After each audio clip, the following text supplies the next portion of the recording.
Yes, sir. Good to see you again. Thank you for being here. See you. Up here?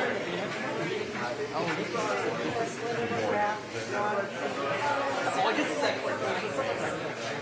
not going to go around you guys. I have to come around the other way. I don't want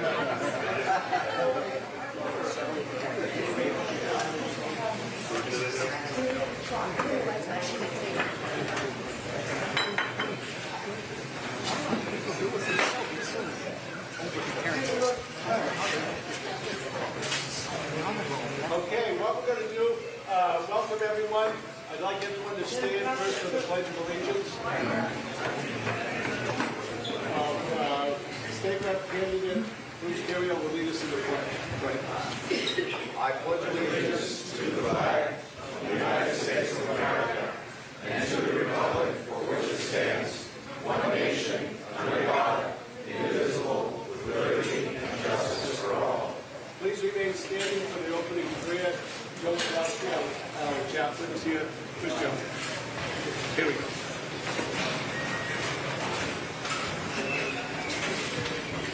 Dear Lord, as we share the bounty of our blessed country, we ask you to give all Americans the wisdom and discernment to work together for the betterment of our nation. We pray that you forgive us for the times that we have ignored you when our country has needed you most. Please bless Governor Christie as a righteous leader. Thank you, Lord. Amen. Okay, thank you everyone for coming. My name is David Hagan. I'm chairman of the Hampshire Republican Committee. And I'm really excited this morning to have someone with us here who has been an extensive background in law enforcement. As the U.S. Attorney, he successfully prosecuted 130 cases. As governor of New Jersey, he was able to lower taxes, reduce spending, and we did all this in 7 years. We did a Democratic legislature for the entire time. He also won re-election with 61% of the vote, with in New Jersey with having 1 million more registered Democrats than Republicans. So that was quite an advantage. And now he's with us today as a presidential candidate, and he's here to share his vision of America with us. So please give a warm welcome to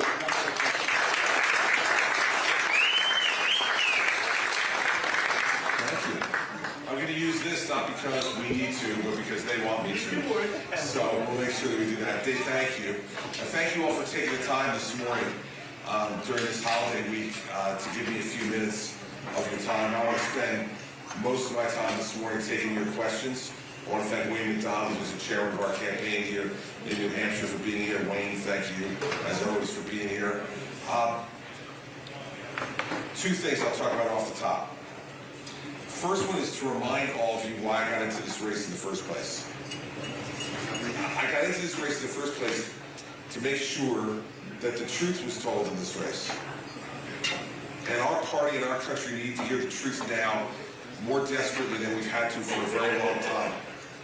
We need to hear the truth about Donald Trump and about what he's done to our party and what he's done to our country.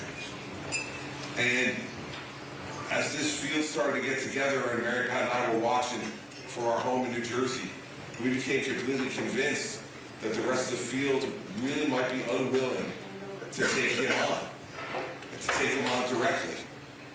And unfortunately, now with only 3 weeks to go to the New Hampshire primary, we turned out to be right. And I would tell you this, one of the key moments in this campaign was in the first debate in August, when they asked us, would you support Donald Trump as the Republican nominee, even if he was a convicted felon?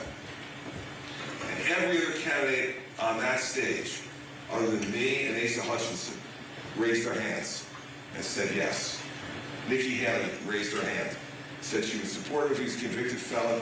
And last night here in New Hampshire, she said before there's a trial, before there's a bit of evidence presented, before she even knows what the trial that Donald Trump will undergo will look like, she said last night she will pardon Donald Trump if she's president. Well, what that should tell the American people is that she believes in two systems of justice. One for all of us, and one for the most powerful. And that if you've been President of the United States, apparently, in Nikki Haley's world, it's okay to commit crimes. You'll be supported as the Republican nominee, and if she became president, she would pardon him. We need to tell the truth about this. If we allow that to happen as a country, we will be no better than a lot of these tin pot democracies around the world who treat the privileged different than they treat everyday citizens. Dave said in his introduction, I spent 7 years as the U.S. Attorney in New Jersey, the 5th largest office in this country. Those 130 prosecutions he referenced, those were just the political corruption prosecutions I did. And we held Republicans and Democrats, powerful people, accountable for their conduct. And no matter who they were and what party they were from, we sent them to jail if they broke the law. And the same damn rules should apply to Donald Trump as apply to every one of those people. And so the truth needs to be told about this stuff. And it's uncomfortable sometimes to have to say those things. And depending on where I am in the country, I get booed when I say those things. But let me tell you, if you're worried about being booed, then you have no business being president of the United States. Because there's going to be a lot of tough things you're going to have to do as president. And, look, so that we're clear on this stuff, in case any of you were planning on asking me this morning, so I'll cut you off before you do. What was the cause of the Civil War? We'll make it easy for you. It was slavery, and you don't need to take my word for it, because when Nikki's home state of South Carolina seceded from the Union, the first sentence of their resolution to secede from the Union was their reason was because the other states were unwilling to permit slavery to spread to the Western territories. So Nikki says, well, she's from the South, so of course she knows about slavery. Well, it doesn't sound like it. And here's the thing. You all remember, if you watched the 4th debate, that I was the one who stood up on that stage and defended her when Vivek Ramaswamy said that she didn't have the intellect of his 3-year-old son. Well, I've known Nikki for 13 years, and she is a smart and capable woman. And the way I was raised, if a bully is out there picking on somebody, and you have the opportunity to defend them, you do. And I have no regrets about doing that. But I will tell you this, that what she has said over the last couple of days here in New Hampshire isn't because she doesn't get it. It isn't because she's not smart. She's smart and she knows exactly what she's doing. And when she didn't bring that up, it's because she has had a history of being unwilling to offend anyone by telling the truth. When she ran for governor in 2010 in South Carolina, and they asked her what was the cause of the Civil War, she said it was a battle between change versus tradition. Tradition, slavery, a tradition. So I want to make it really clear to Nikki this morning, because I know she's still here in New Hampshire, that it wasn't about change versus tradition. It was about right versus wrong. And I'm going to always stand for right. And this Republican Party, which was the party that was formed to abolish slavery, that's why we were formed. And our first Republican president is the man who abolished slavery. How can you want to be the Republican candidate for president and not be able to tell people that that's where we stand? It's because some people in her home state are still fighting that war. And she has come accustomed to not offending anyone. Well, that's no way you're going to be able to beat Donald Trump. And last thing on this issue, she said there was a Democratic plant who asked her this question at the town hall. Well, first of all, for our town hall meetings, everyone's welcome. Plants, Democrats, Republicans, independents, Anybody who wants to come can show up and ask a question. But if she's worried about that, let me tell her about the Democratic plans we're going to be waiting for her next November. Joe Biden, Kamala Harris, Chuck Schumer, Hakeem Jeffries, they're all going to be waiting with tough questions that you better be ready to tell the truth about. So I got into this race to tell the truth. I didn't think I was going to have to tell the truth about the Civil War, honestly. But if that's what's required, we'll do that too. And look, this is a fight for the soul of our party and the soul of our country. And if we don't get slippery, slick politicians out of the way and take on Donald Trump directly, we'll lose that fight. And New Hampshire is the place where that fight is going to be decided.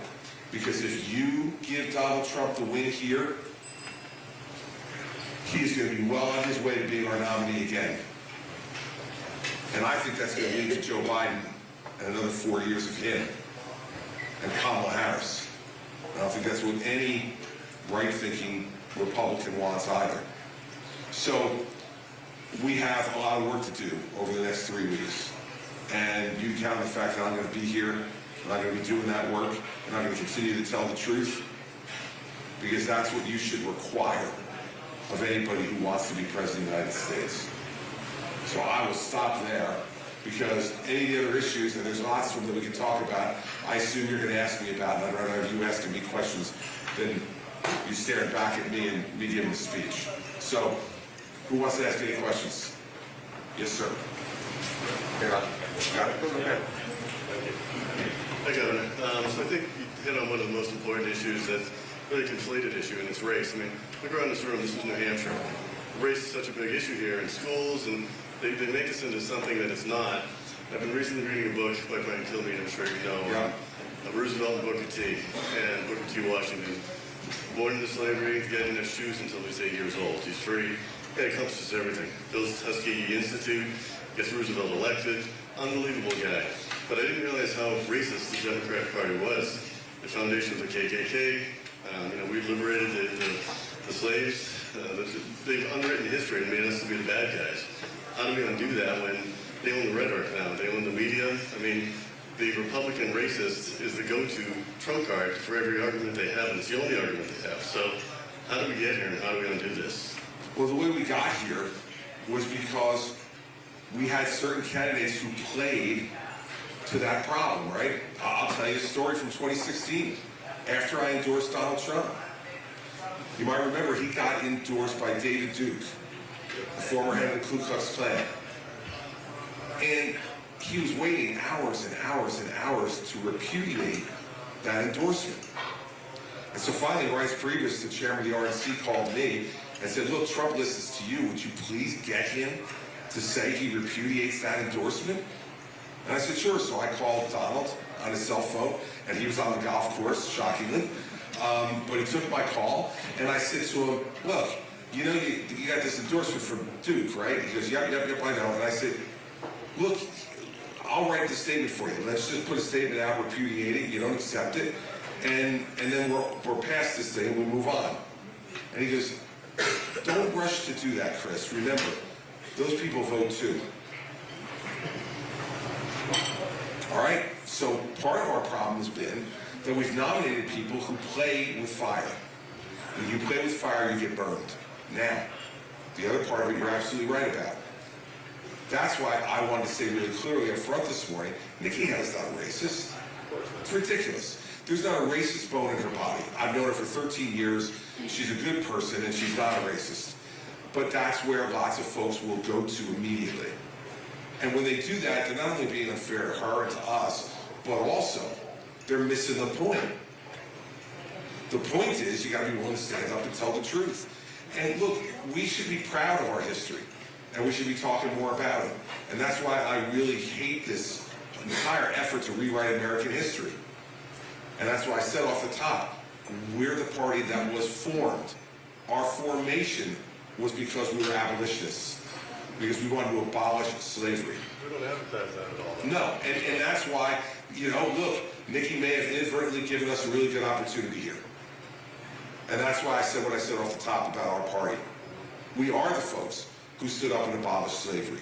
We are the folks who stood up, and remember, it was a Republican, Ulysses S. Grant, when he was president, who sent federal troops to the South to ensure that African American voters could vote.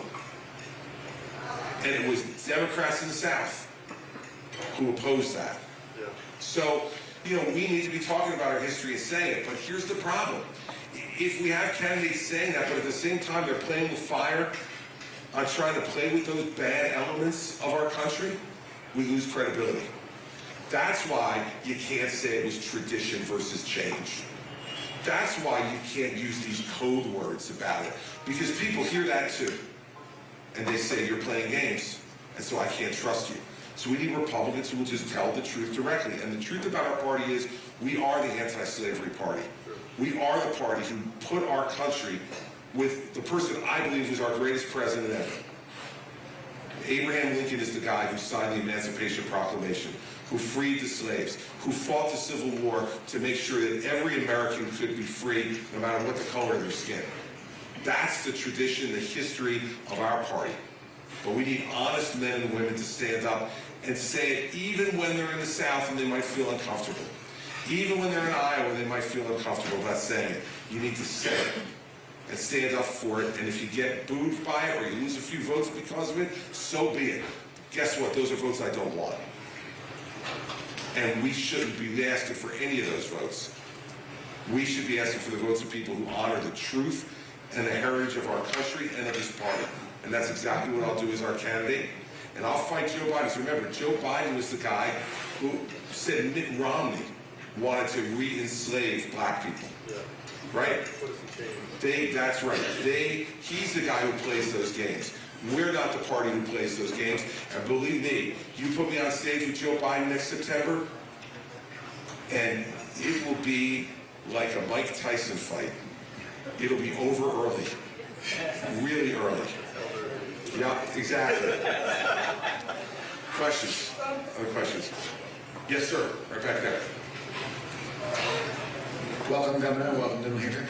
I have some friends who are very pro animal protection, but they're also for abortion. So I was wondering, what is your view on banning abortion in the United States? Just want to know that. Well, look, I'm pro-life. I governed in New Jersey, as Dave was saying, as a pro-life governor. You know, I vetoed funding to Planned Parenthood 11 times. And I was the first governor in the history of my state to speak at the pro-life rally on the steps of the State House on the anniversary of Roe versus Wade. So this is what I believe. But what I also believe is the federal government has no business being involved in this issue. No business. Because they'll just screw it up. You look at these folks in Congress, it took them 3 weeks to pick a speaker. They held up over 400 military promotions in the Senate because of politics. We want to trust them with issues of life and death? Not me. So I think every state should be able to make their own determination, and the people of that state, should make the determination. Let the people in New Hampshire vote about what they want their rules and laws to be on abortion. I trust the people of this country to decide an issue as precious and important as life, as personal and emotional as that, than a bunch of politicians in Washington, D.C. And our argument as conservatives for 50 years was the Supreme Court took that decision away from the people, and it was wrong. Well, we can't now turn around and say, okay, now give it to the 535 people in Congress. God forbid. We don't want that. So, and look, this makes me different than Ron and Nikki too, because Ron signed a 6-week abortion ban in Florida. It's his right to do. But he's also said he would sign it as president. Nikki said she would sign a 6-week abortion ban. My point is, I want the people to make those decisions, not politicians. Because if we do that, the seesaw will go back and forth. When the Democrats control the government, they'll change it back to abortion until 9 months, which is what they've done in my state of New Jersey after I left. Then others come in, they'll change the rules. They'll go, let you decide. I trust you to make the decision here in New Hampshire, in South Carolina, in New Jersey, even though I disagree with it. It's my job to go there and try to change minds. And that's the way I would handle the abortion issue. Yes, sir. And black sweater, no, up to I'm a moderate Republican, part of a vanishing breed, I think. But I guess my question is, with the terrible problems we have on the border, what would you do about it? Well, I'm glad you asked, and I'm not going to give you a quick answer. You know, Governor DeSantis' answer is going to shoot him stone cold dead at the border. Or he's going to send the United States Army to invade Mexico. Just what we need right now is to have the United States Army invade Mexico. This is TV tough guy talk, right? Let me give you the 5 things I would do. Because it's a complicated problem. Understand, as you know, the scope of the problem. For the last 11 months, there have been 200,000 illegal crossings a month. A month. So it's a huge problem. Day one, first thing I'm going to do as president is sign an executive order to send the National Guard to the border. The National Guard is here to protect inside the country, as opposed to the Army, Navy, Air Force, and Marines, Coast Guard, which are to protect us from outside threats. National Guard is to protect us from inside.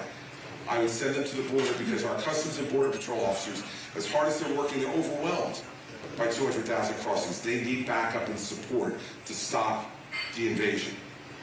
That'd be the first thing. Second, I would hire 10,000 new Customs and Border Patrol officers. That would take probably 12 to 15 months to get that done. By the time you recruit them, train them, and deploy them.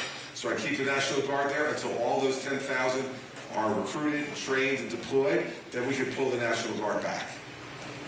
Third, 200,000 crossings a month. You know how many detention beds we have at the border? 38,000. I went to law school because I couldn't do math or science, but I can even do that math, okay? So I would double the number of beds to 80,000. That'll take us a year to do too. But we need to do it because what we're doing now is people are coming over, and even if we capture them, we release them into the country. It makes no sense. We need to detain them to make sure we know who they are, what they're doing, and whether they have the right to come into this country or not. Fourth, those hearings that determine that, you know how long they're taking now? 4 years. You have to wait 4 years for a hearing. So what do? We can't detain people for 4 years. So we release them into the country and we say, look, 4 years from now, come back here to El Paso for your hearing where you might get kicked out of the country. Now, there's just not that many dummies crossing the border, okay, who come back 4 years later voluntarily to be kicked out. So we need to triple the number of immigration judges. If we triple the number of immigration judges, we can take that from 4 years to below a year. And then with the 80,000 beds, we can detain people for less than a year. That's illegal. And then we can do this the right way and not have people just coming into the country and disappearing into this vast country. And fifth, we have to change the immigration laws. We have 6 million open jobs in this country right now. Think about that. In this economy, there are 6 million unfilled jobs.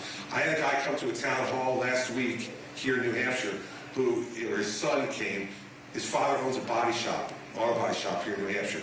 He said his father is working 7 days a week and still turning away business because he can't find anyone to hire to work at his place. We've gone through this before in this country, where we've had more jobs than we've had people. And what did we do? We made merit-based immigration. If you could do a job that we needed, you went to the front of the line. That's the way I would change the system. Let's get people to the front of the line who can fill the jobs that we have open.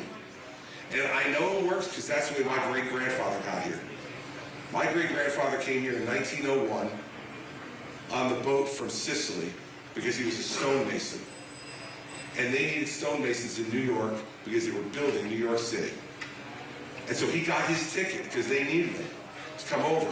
And the great part of the story is, of course, my great-grandmother was pregnant, 9 months pregnant when they got their ticket. So my great-grandfather said, look, I'll go to America, you wait here and have the baby and then come over later. My great-grandmother was much smarter than that. She's like, no chance you're going to America by yourself, buddy. I'm coming with you. And so my grandfather was born on the boat between Sicily and the United States. And he told me that the proudest day of his life was a day he couldn't even remember. He was 4 days old when they got to Ellis Island. And they made him an American citizen when he got there. We have to continue those stories happening in this country. That's how this country was built. but let's do it legally and fairly. Let's put people who've got the skills we need in this country to the front of the line. And then let's use E-Verify so every employer knows whether they're hiring someone who's here legally or illegally. If we do those two things, though, remember this. The Democrats are going to want something. They're not going to give us those two things, which they don't want, unless they get something. And what we've done for the last 20 years is say no. Or when they've been in charge, they've said no to merit-based immigration and to E-Verify. So we're going to have to make a compromise. And that goes to what Dave was talking about in his introduction. For me as governor, I was a Republican governor in a blue state that had 1 million more Democrats than Republicans, and a Democratic legislature every day of my term. Every hour of every day of my term. Okay? So I had to learn how to make deals, and to make good deals for our principals. No one else in this race has that experience.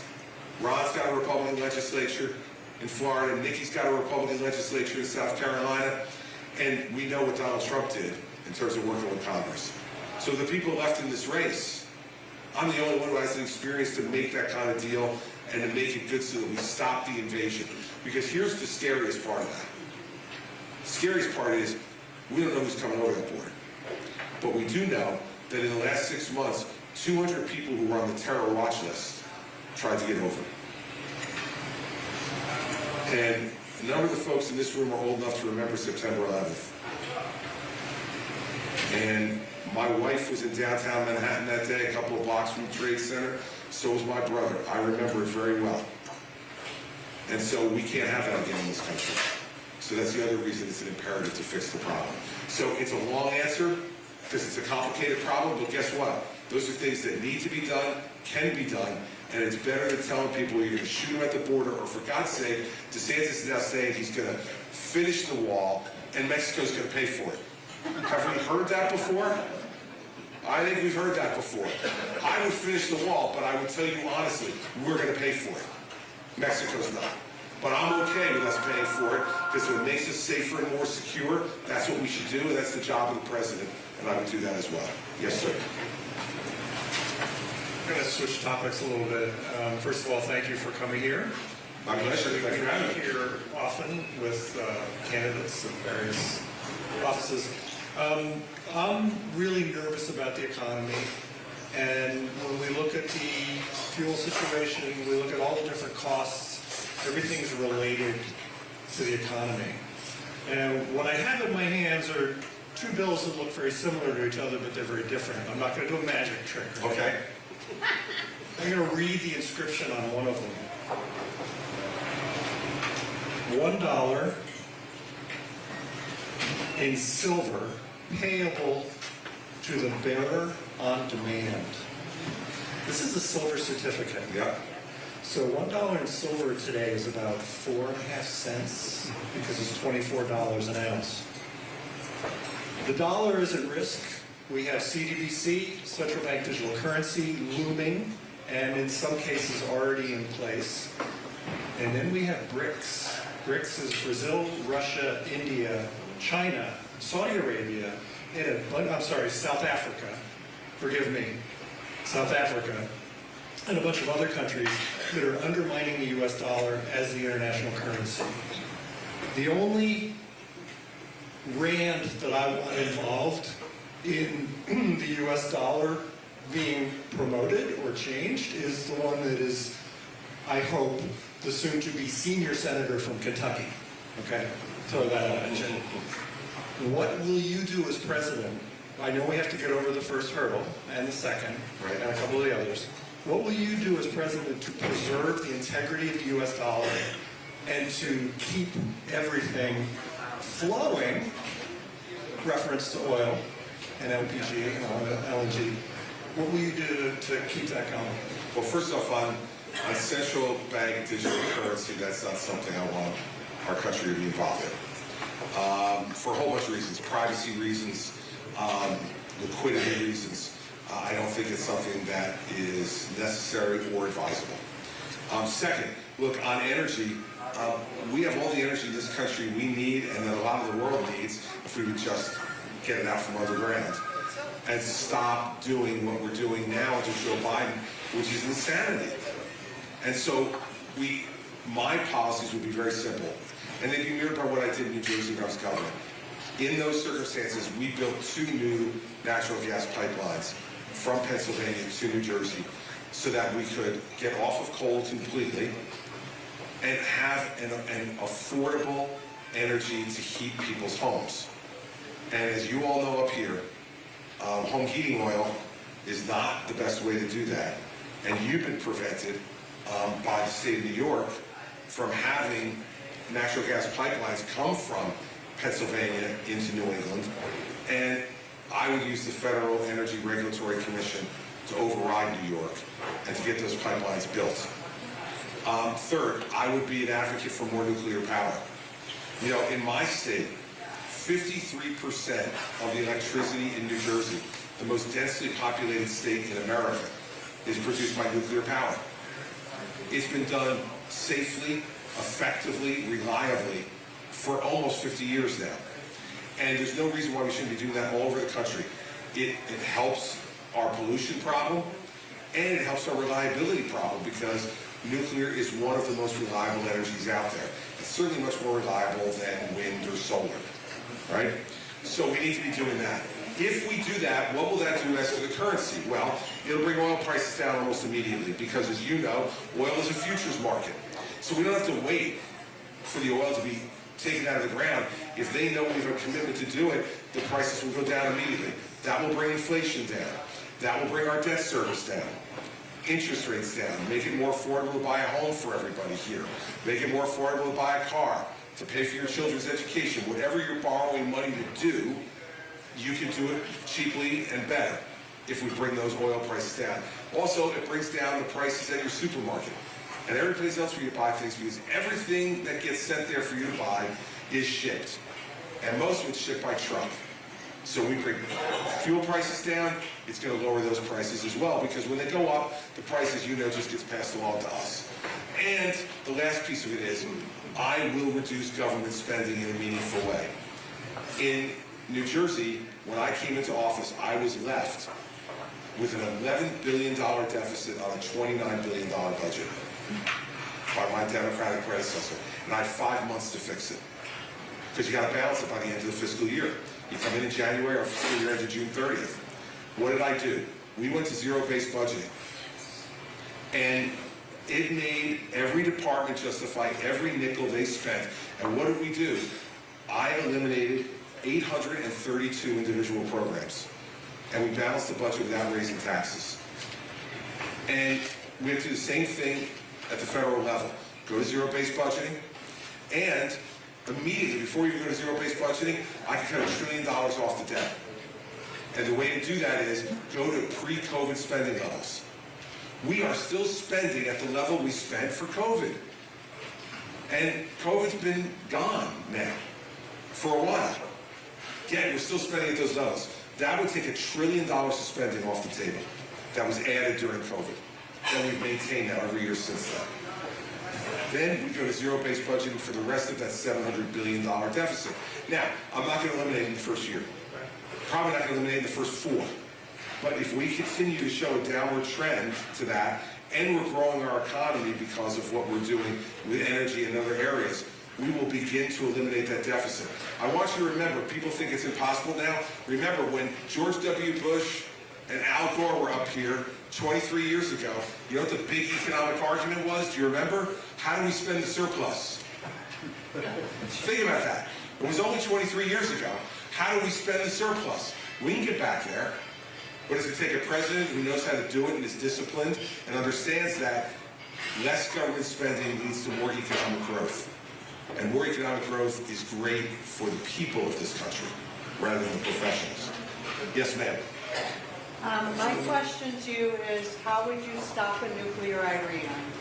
How would you stop a nuclear Iran? Well, the first way to do it is to continue to have the other Arab countries in the region isolate them. And so that's why this war in Israel and Gaza is so important. Iran is funding Hamas and funding that war.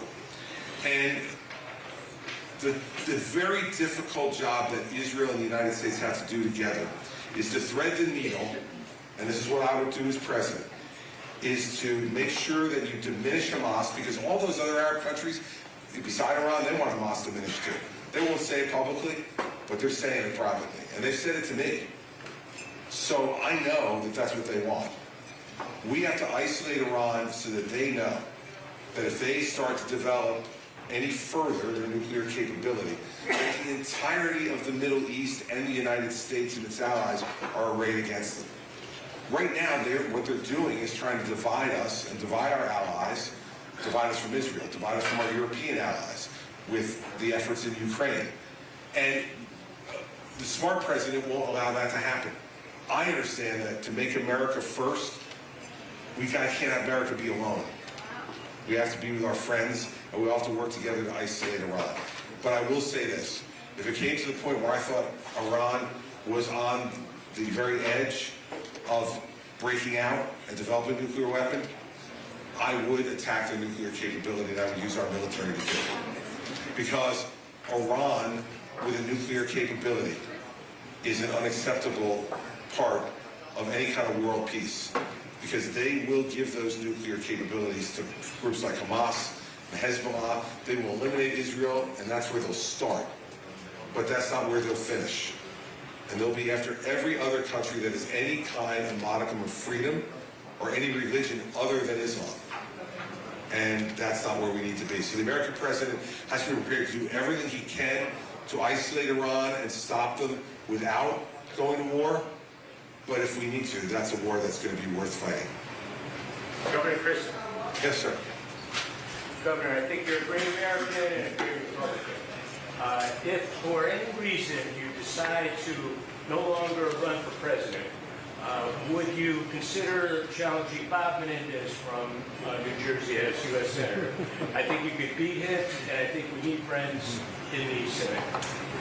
There's no doubt that Bob Menendez should be defeated. I don't think Bob Menendez is even going to get the Democratic nomination for Senate in New Jersey. I think it's going to be either Andy Kim, who's a congressman, Democratic congressman, or believe it or not, Tammy Murphy, the First Lady of New Jersey, is running for the United States Senate. What her qualifications are beyond me, but I don't get to pick the Democrat. Look, I won't run for the Senate, and here's why. Because I don't want to be a senator. And I think you need to know what you're good at and what you're not good at. I'm an executive. I've been a prosecutor, I've been a governor, I've run my own business. I'm an executive, and I could not get out of bed every morning thinking that the thing I need to celebrate is that my bill got marked up in the subcommittee. You know, I'm not a 1 of 100 guy. And I think you need to know what you're good at and what you're not. And at this stage of my life, to just go for that and be down there and be miserable, and as a result, I think not do as good a job as you might be able to do, just would be the wrong thing for me to do. So I have to be honest with you, I've never, you know, when Frank Lautenberg, one of our former senators, had passed away while I was governor, so I had the right to appoint myself, if I wanted to the United States Senate. And I had the press asking me over and over again, will you appoint yourself? And I kept saying no, and they kept asking me. And so one day at a press conference, I said, look, let me be clear. I'd rather commit suicide than be a United States Senator. That got me in a lot of trouble with Mary Pat. I got her one night, and she was like, we have children, they watch TV, you should not be talking about committing suicide blithely, Chris. But that's how strongly I felt about it. So, not wanting to, I think I just got myself in trouble again by I hadn't said that for 10 years, but there you go. So, no, I wouldn't, and that's why I wouldn't. But I do think you're right. We need more friends in the United States Senate. But also remember the history of New Jersey right now. We have not elected a Republican to the United States Senate in 51 years. We have the longest streak of any state in America not to elect a Republican to the U.S. Senate. And in a presidential election year, that's going to be a tough race for any Republican, even for me. Yes, sir. He's got one. Thank you, Governor, for being in New Hampshire and spending as much time as you have been. I hope you and your family had a wonderful Christmas holiday and got fine wine from this campaign. Thank you. My question is, as we fast forward into January, if you are successful in the primary season here, what's the strategy forward into the future states and South Carolina? Sure. And what can you do to really send your message out to the greater conservative population? Well, we've campaigned in South Carolina and we'll continue to campaign in South Carolina. But the next really big one from our perspective would be Michigan, which would happen 5 weeks after New Hampshire. And the reason for that is that it has the same kind of rules here in New Hampshire. Independents can vote in the primary if they choose to, along with Republicans. It's an open process and one that I think could be fair and competitive.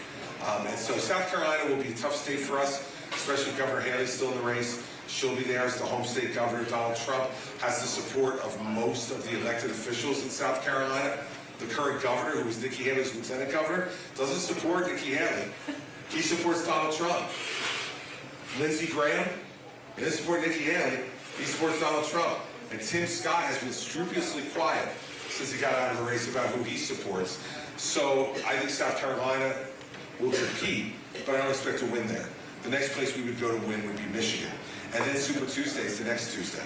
So there'll be 12 states that day. So then it becomes really a TV war more than even on the ground war, because it's 12 states in one day all over the country, from California to Alabama. Do you have an idea of where your focus would be during that time? California would be one of them for sure. Again, because of the same kind of rules, would be one of the states that we would focus on. Massachusetts would be another one we would focus on. So there's a number of the states that we would. But you know what? At this stage, I just want to get through the next 3 weeks. And you all are the ones that are going to help me do that. So let's get through the next 3 weeks, and then we'll be ready for the next challenge if we do well here, and that's what we expect to do. Thank you. All right. Other questions? Not you, Lori, yet. Let's see who else. I've answered lots of your questions. Anybody else have any other questions? Yes, sir. What's your China strategy? My China strategy. Look, I think we first have to understand that China, especially with the comments of President Xi this past week, where he said, we intend to reunify with Taiwan. They're setting themselves on a course of conflict with us. Now, what the next president needs to do, they're not doing it, they're just talking about it right now, because they know that they could not win a war with us and Taiwan right now. But we need to get ready, and we're not. I talked about this in the third debate. We need most urgently to upgrade our Navy. Our ships, we're not nearly as many as we should. Even more importantly, we're not nearly as many nuclear subs as we should. The nuclear submarines are the things that keep the Chinese in line, because they're quiet, they don't know where they are, and we have technology now, put aside nuclear capability, conventional missiles. We can shoot 120 missiles at a time from a nuclear submarine. The Russians won't even know where it is or where it's coming from. The Chinese, rather. So we need to upgrade our Navy. We need to negotiate with the Chinese from a trade perspective. Most importantly, to stop stealing intellectual property. Now, you know, President Xi came over here a couple weeks ago to San Francisco. He didn't come here to see the Golden Gate Bridge. He came here because their economy is in really bad shape. Their population is getting too old because of the one-child policy they had for so many years. They don't have people to fill jobs. The debt they've run up is now hurting them even worse right now than our debt is hurting us. We have opportunities now to leverage that relationship because they need American business to continue to invest in China. Well, if they want that to happen, then we need them to stop stealing our intellectual property and to stop sending fentanyl over to this country to kill our citizens. And those are the two things I would focus on most particularly in terms of my direct negotiations with them. And lastly, it's the same thing as Iran. Continue to isolate China. And the way we do that is when they're funding Russia to fight a war against Ukraine, for us to fund Ukraine to make sure that they win that war. And that the Chinese understand that America and its allies will stand together against Chinese and Russian aggression. There are 4 bad actors in this world with capability: China, Russia, North Korea, and Iran. And they are working together.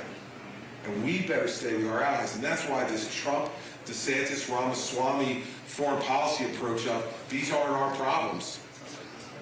Well, all they're doing is welcoming those problems to come to our shores by being unwilling to confront them out in the world. And so that's the way I would confront China. The last piece I'd say to you is that we need to have a whole re-examination of how we admit 2 things into this country One, TikTok, it needs to go. And I would do everything I could to ban it in this country. Not only because I think it's destructive to the young people in our country, but also it's a propaganda arm for the Chinese. And they don't permit any of our social media in China.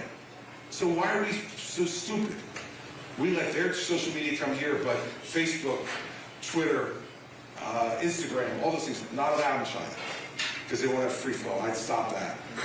And second, we have to look at admitting as many Chinese students as we admit to our universities here. We are allowing our university system, the best in the world, troubled, but the best in the world, to be used by the Chinese in a way where there's no reciprocity by them in terms of them helping us. We got to stop. They're no longer an agrarian society who needs to develop an economy, okay? They're the second biggest economy in the world. If they want to be treated that way, they're going to be treated that way by this president on everything, not pick and choose for a menu.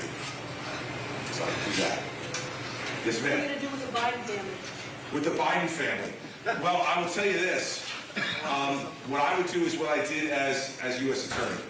I would pick an Attorney General who would apply the law without fear, favor, or partisanship. That's it. And I will tell you, I was proud to be a U.S. Attorney in the Bush administration because never once in the 7 years that I served in that job did I ever get a phone call from anybody in Washington, D.C. telling me to do a case or not do a case. John Ashcroft was our Attorney General, and he told us when we got the jobs, your job every day is to protect the people of your state and to prosecute without fear, favor, or partisanship. And he said, and the day you violate either of those rules is the day that I will fire you. That's the kind of Attorney General I'm going to pick. And so if the Biden family have committed crimes, we know Hunter has, I'm convinced now, and I said this for weeks before that plea deal, I said no judge will ever approve this plea deal because it's a sweetheart deal and no judge will approve it. Everyone told me I was nuts, the fix was in. Guess what? We had a judge who actually did her job and rejected it. And what's happened now? He's been indicted on the tax charges, felonies, not misdemeanors. He's been indicted on the gun charges. And by the way, the sweet irony of that is, you know who sponsored that gun law that he's now been prosecuted under? Senator Joe Biden. Senator Joe Biden was the sponsor of the bill that made those gun charges a felony and gave them mandatory minimum federal prison sentences. Joe Biden sponsored the law that's now being prosecuted against Hunter Biden. But I will tell you this, I'm not going to use the Justice Department to go after my enemies. That's wrong. I'm not going to play politics with the Justice Department. The thing that makes us different than every other country in the world is our system of justice. And Barack Obama was the first one to play games with that. And Donald Trump played games with that. And now Joe Biden's playing games with it. And under a Christie administration, that will be over. I will appoint an Attorney General, and then I will say to that man or woman, do not ever come back to me and talk to me about any criminal cases you're working on. I don't want to know. And if I call you and ask you about it, hang up. When I was governor, I'd been a U.S. Attorney for the 7 years before that, so I had a lot of opinions on prosecution. But if you go to any of my Attorney Generals that I appointed, because in New Jersey, we don't elect the Attorney General, the governor appoints the Attorney General. You go to any of my Attorneys General, they will tell you that they never once got a phone call from me, a comment from me, a message from me about what to do or not do on criminal cases. The minute a politician does that, the system loses credibility.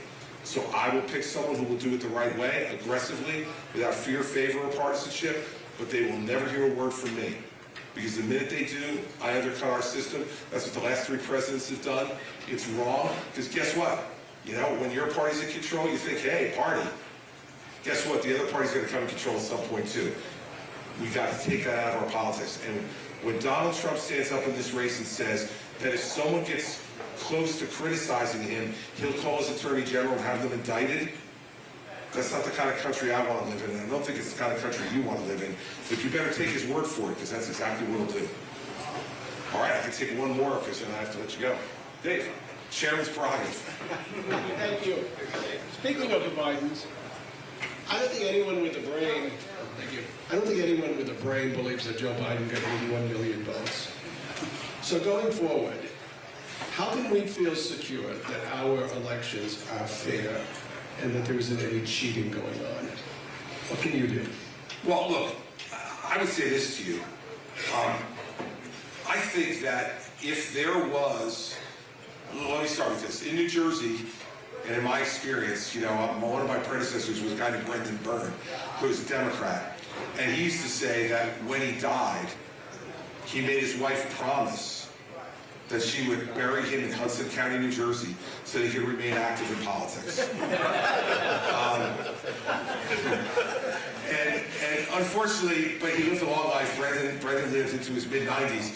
He died while I was governor, and his wife kept her word. He was cremated, and half of his ashes are in their family home. The other half, I swear to you, are sitting over a bar in Jersey City, New Jersey, in an urn, because she said, he told me I had to put him in Hudson County so he could remain active in politics. So I come from a state that has had lots of concerns about voting fairness and cheating on that stuff. Look, the way to ensure it to me is to make everyone present ID when you vote. I don't think it's any more complicated than that. And I don't understand why this is such a problem. I'll give you an example. Recently, I was going for a meeting in New York City to meet with a potential donor to the campaign. So I went into this office building, and I walked up to the security desk, and the security guy got this and Governor Christie, wow, I can't believe I get a chance to meet you. I'm such a huge fan. I live in New Jersey. You were a great governor. I support your run for president. Would it be okay if we had a picture? Sure. So he gets his camera out, we take a selfie. And he said, he takes out a visitor pass, and he said, my wife would love to have your autograph. Could you autograph this visitor pass for my wife? Sure, what's her name? And I autograph it. Great, I hand it back to him, and he says to me, okay, can I see your ID, please? I don't know, you were sure enough it was me that you took my picture and had me sign an autograph for your wife, but you need my ID? And he looked at me and said, I'm sorry, Governor, it's the rules. Okay, if it's a rule to get me into an office building in New York City when the security guard recognizes me well enough to ask me for a picture, why shouldn't I have to present my ID when I go to vote? I mean, this is ridiculous. It's not discriminatory. Anybody can go get a government ID any place in this country. At your local county offices, you can get a county ID if you don't have a driver's license. If you don't have a passport, you can get a personal ID from any county in this country. And so I think the best way to ensure that the people who say they're voting are voting is that way. The second thing I would make sure of is mail-in voting gets more and more prominent, and it's going to. Because people just want things to be more convenient for them. And COVID pushed us towards that. Now more people have voted by mail than ever before, and now they don't want to go.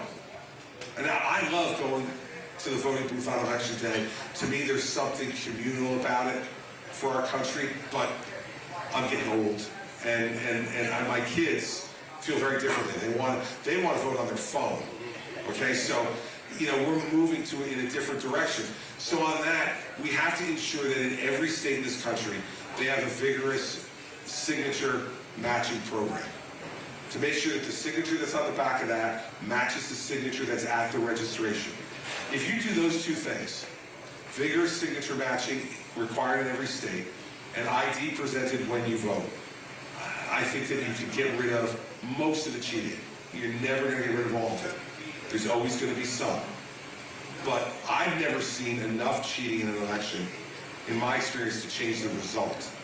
So let's do these things that will give everybody more confidence in the system, because the confidence has been undercut. And we need to do these things. And by the way, they make common sense. And I don't think that they burden anybody. I have TSA pre-check. I have clear, right? I'm going back to Logan this morning to fly back to New Jersey, leave you all alone for a couple of days, so you can enjoy New Year's, but I'll be back right after New Year's. But we'll go through there. They have the pictures of my eyes, they have photos of me and all the rest of it. 3 times out of every 4, they say they still need to see my ID. Guess what? Okay. I'm okay with that. Keep me safe on the airplane. Make sure terrorists don't get on there. I'm cool. Why shouldn't I be able to have to do the same thing when I go to vote? It makes no sense to me, so that's what I would do. Try to ensure safety. The problem too is mail-in votes. Because when I ran for state rep in 2020, I had someone message me, a guy I went to school with, and he said, Dave, I just want you to know, I can't vote for you because they're not in your area. But I got 5 ballots in the mail, and none of them had my name on it. But they $5 was sent to his house. Well, that's why signature security is so important, because even if someone tried to return those ballots, if they're not the person who registered under that name, then, and if you require ID when you do register, that can tighten that system up very, very well. Because the signature, when you sign and register, has to be the one that matches the one on the ballot, and if it doesn't, the vote can't be counted. And that's the way I would do But it. the New Hampshire courts have said that because we're not signature experts, we can't use that. Well, that's why there should be a federal law that says to the New Hampshire courts, you don't have any choice anymore. The federal government, look, in federal elections, this is what should be required. For president, for the United States Senate, for Congress.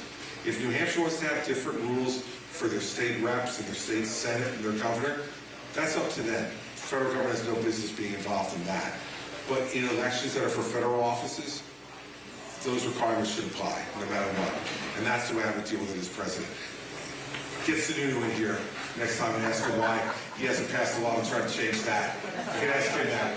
He's hanging around with some woman around New Hampshire a lot. So if you see him, if you see that, you'll know it's Sununu. If you see Nikki Haley, they're apparently now political husband and wife. All right, so I'll take one more, even though Todd is looking at me saying I can't. I'll go back to you for one more. Quick dovetail on the elections issue. The problem is that the Constitution says states' legislatures will run free and fair elections, which I'm a fan of. It should be the state. So how do we monitor, to log into my iPhone, you have to use my face. It's better than a signature. We could vote on phones. We could. Secure it that way, actually, then, I can forge a signature. I had a fake ID and, Didn't we all? I can trick a man behind a booth, but I can't trick, facial recognition. But the point is, if the federal, election process says the state is mandated to do this or that, that will be ruled unconstitutional. I believe it should. But remember something. The federal government has imposed certain laws, whether it's in civil rights areas or others, that are imposed upon elections. Look, when I said the thing about my kids wanting to vote on phones, I think that's where we're headed. I do too. And I don't have a problem with that. I just want everybody to be doing it, right? I don't want there to be one state that's doing it one way and one state that's doing it another on the technological front. Because then you have people who are going to be making the argument like Trump was making, that, in this particular state it got stolen from me, but not in that particular state, because in this state they use this type of voting machine or this type of mail-in ballot. So I do think when you look, facial recognition for everything now, right? Facial recognition to log into my phone. Facial recognition to go on DraftKings and bet on a football game on Sunday. I log in by just looking at the thing and clear at the airport. Right. They take the scan of my eyes. That's a hell of a lot better than a signature. I agree. A scan of the eyes is like a fingerprint, right? Everyone's unique and different. So I think that's where we have to move to. And maybe where the role the federal government should play is to help to fund the technology to make sure every state can do that. And I would be okay with that. I agree with you that what the Constitution says about the states being in charge of these elections. The problem, though, is when states are now taking all kinds of different approaches to it that affect the integrity of the way people look at a national election, then we got to look at a way that we can do it that gives everybody the same tools to guarantee fairness. Not to guarantee process, but to guarantee fairness. So that's the way I would do it. Thanks. Well, I want to thank you. Thank you for setting this up and for inviting me and giving me the opportunity to be here. Look, I'll just end quickly with this, because America's got that anxious look in her eyes, like I got to go to the airport. Is just to say to all of you that it's up to you. You're it. Trump's going to win Iowa. He's going to win Iowa.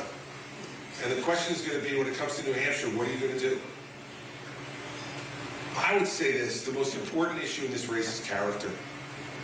It's character. You don't know what, we talked about a bunch of issues this morning that are really complicated and difficult, but I guarantee you there are a dozen issues that we haven't talked about that we don't even know about that are going to come up for the next president, because that's the way the world works. Nobody asked Al Gore and George W. Bush in 2000, what would you do if a terrorist group flew 4 commercial airliners into the World Trade Center, the Pentagon, and one targeted for the Capitol that crashed in Pennsylvania, what would you do? No one even conceived of that. But George W. Bush was the guy sitting behind the desk when it happened, and it was only because of his character that we could trust him to make the decisions he made to protect our country going forward. I want a country again where you can have your children and your grandchildren look to the White House and be proud of the person who's there and have them be a role model. Not to agree with them on every issue, because we won't, but to say that's a good person who treats others with respect and kindness. Donald Trump's Christmas message was to say, anyone who disagrees with me, you can rot in hell.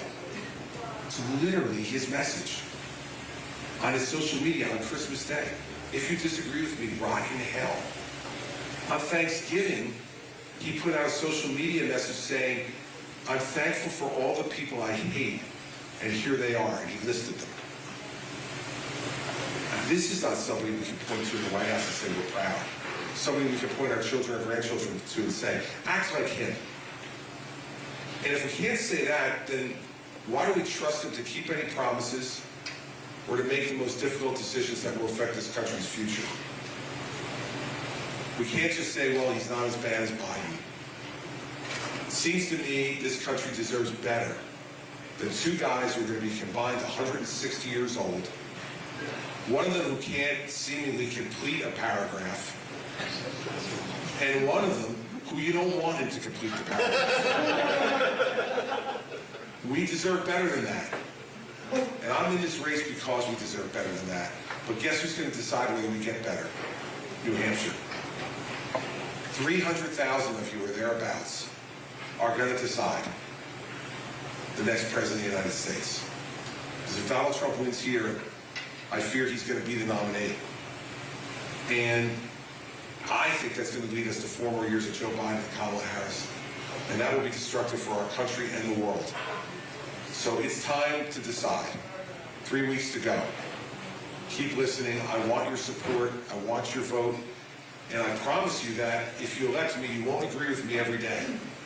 But you'll know what I think every day. And I'll tell you the truth every day. And how about if we start back with that? I think the country would be a hell of a lot better off than we are now. So thanks for coming. Happy New Year to everybody.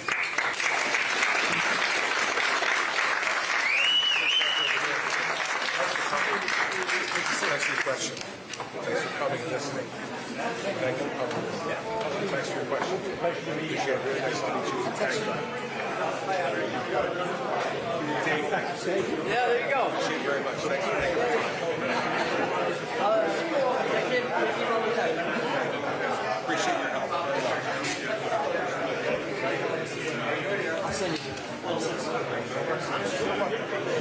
Same with you, sir.